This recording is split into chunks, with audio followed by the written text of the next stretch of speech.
Now is Senator Roy Blunt of Missouri, who's been pushing to lower gasoline prices immediately.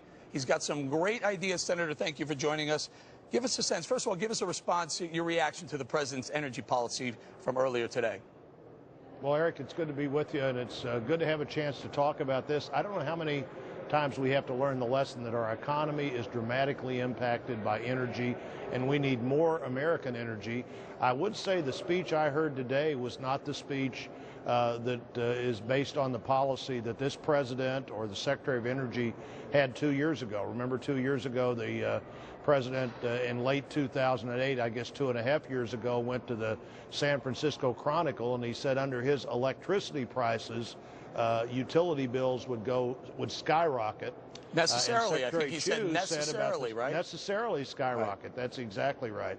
And Secretary Chu at about the same time said what we need to do in this country was get gasoline as expensive as it is in Europe.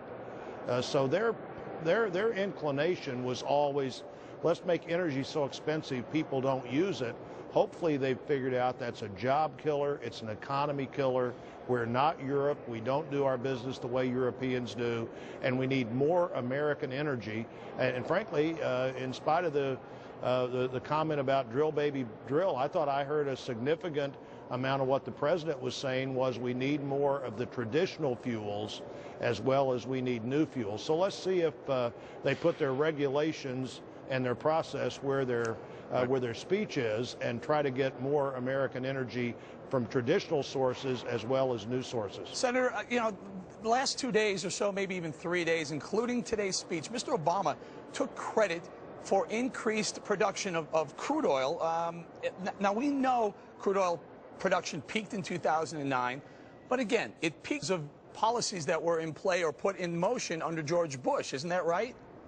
Well, they were put in motion as a result of the 2005 Energy Act that I co-sponsored as a House member.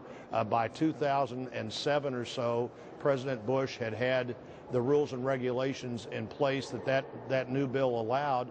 And among other things, we're issuing non-intrusive drilling permits on public land.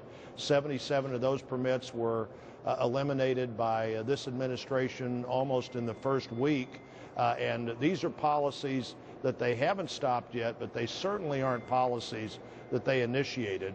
I heard this one pledge in the speech was sometime in the next, in 10 years, we'll be importing a third less oil than we are today.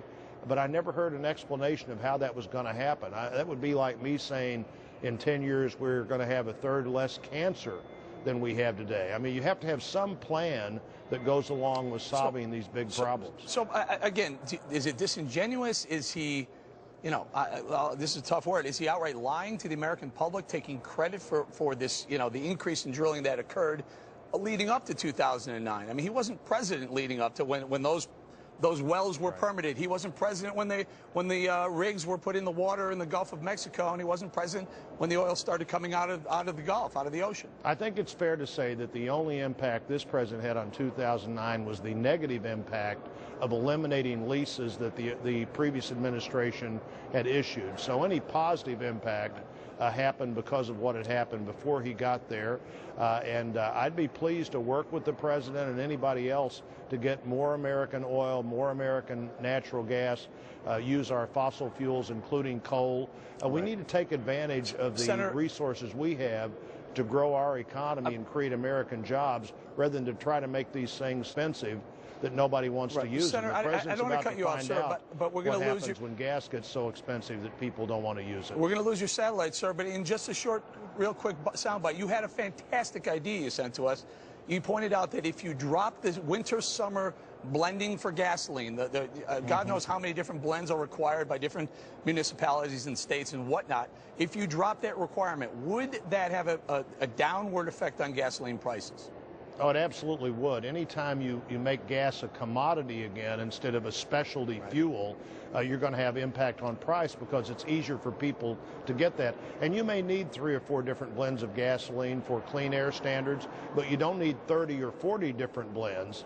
And frankly, this bill that we introduced this year, building on a bill that was passed that I sponsored right before Katrina, would just extend beyond natural disaster other things that could happen in the fuel stream. A refinery goes down, the Suez Canal can't be used, so that the president could say, for the foreseeable future, we're going to go back to where gas is a commodity, not a boutique item. All right. You know what, sir? It's a great idea. We love your idea. And frankly, it's the first time we heard a senator or congressperson actually come up with an idea that might actually work right away. I'm going to say thank you to Senator Blunt. Appreciate your time.